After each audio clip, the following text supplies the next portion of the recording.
Okay, this is something I thought I'd never see. Kasparov playing the Trompowsky system with white. So d4 knight f6, none of this c4 business, but bishop g5. So there was a British grandmaster called Julian Hodgson who won the British Championship about 5 times or something with this system. And he was successfully getting great positions at the opening. It's an interesting system which some people consider is emerging as one of the main choices available to white, but to see Kasparov play it is something else in this simultaneous display where he was going to train Carlsen. So bishop f4 here. Now black plays d6. I think more usual is d5. So Kasparov kicks that knight back and plays e4. So I think he already has a pleasant position. After g6, now knight c3. Bishop g7, now queen d2, so very logical stuff, just to exchange off the dark square bishop to emphasise these dark square weaknesses a bit more. So black plays cautiously h5, but it creates even more weaknesses, that's the problem. After castle's queenside, now a6, and now a nifty move, change of plan, given that bishop h6 has been prevented. Kasparov simply moves his queen to e1. So with this, he's actually putting the rook opposite the queen now. So if e5, black will be discouraged from takes because the rook will be hitting the queen. So black castled, and now Kasparov plays e5, driving this knight back to h7. Now to move h4. So that fixes h5, which means when g4 happens, he can peel open potentially the g file. c6, black's counterplay seems a bit slow on the queen side, so g4, tearing open the lines, doesn't matter about the pawn sack, he wants to liberate his pawn to play h5, so hg and now h5. After g5, instead of just routinely retreating the bishop, Kasparov plays h6, so he's tearing open some lines against the black king. And also, if g takes hg, he'll have h4 for his queen to come to. So that will probably be devastating. Let's have a quick look at that. So takes. I'm not going to stick on an engine. Just have a look at this position. Queen h4. So say if rook h8, queen h6 looks dangerous. King g8. It looks crushing.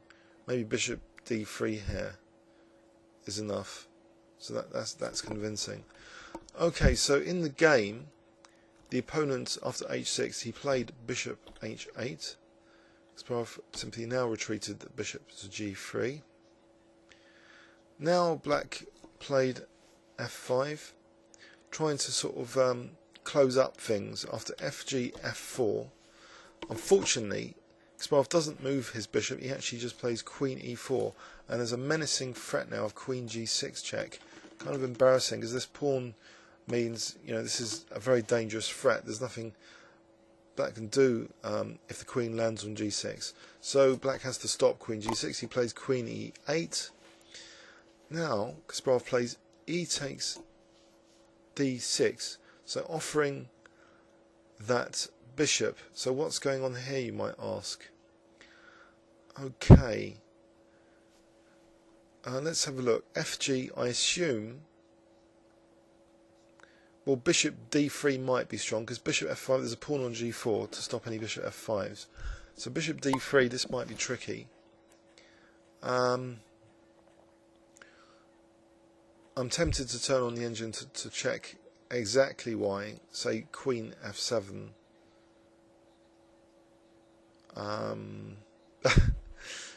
And I'm not totally sure. Okay, so let's have a look at this position actually. So queen e4, could black have just taken on g3? Sorry, after in this position, e takes d, could black just take on g3? Let's turn on engine here.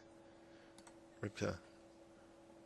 Is there something obvious about this position? Maybe d takes e7 first. Aha! Yes, in fact, Ripper gives d e7 is stronger than bishop d3. But bishop d3 is also apparently strong, so say what we said, queen f7. Now d takes. Say the rook moves here. Ah! There's a fantastic resource in this position, which I did not see at all. I wonder if you can spot it if I give you 5 seconds, or stop the video starting from now. Okay, we said queen g6 was really dangerous, so how can we get queen g6 in? Lovely deflection move here, which Kasparov might have seen. Might assume he did see. So if it takes, then this check, and all of a sudden this pawn is working along with this pawn and the queen, so it doesn't matter that black's got these two pieces here.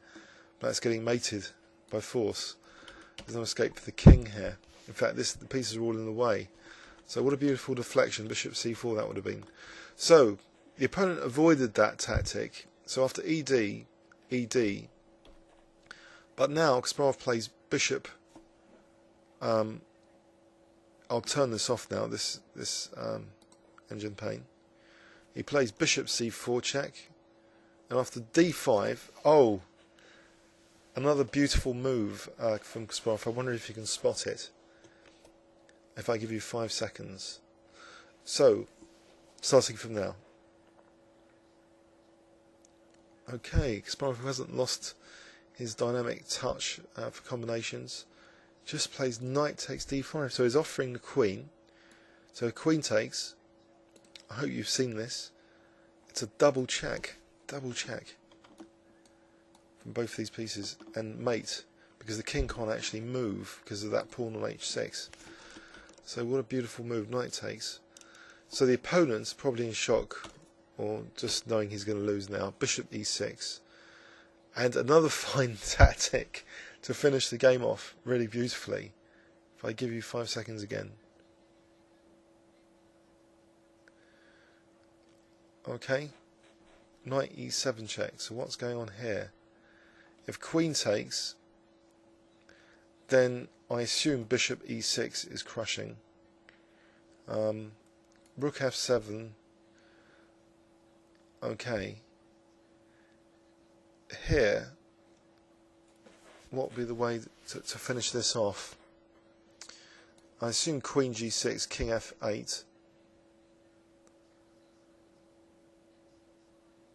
But I'm not too sure what would happen here. I wonder if there's anything even more crushing than this after rook f7.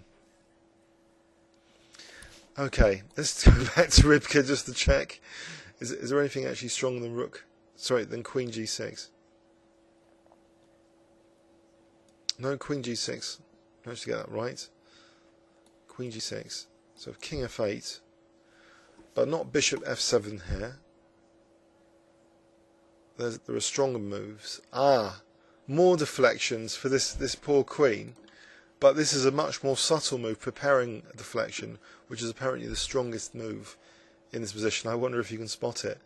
So not bishop f7, even stronger. In fact, bishop f7 is winning as well, but technically, apparently, this is good.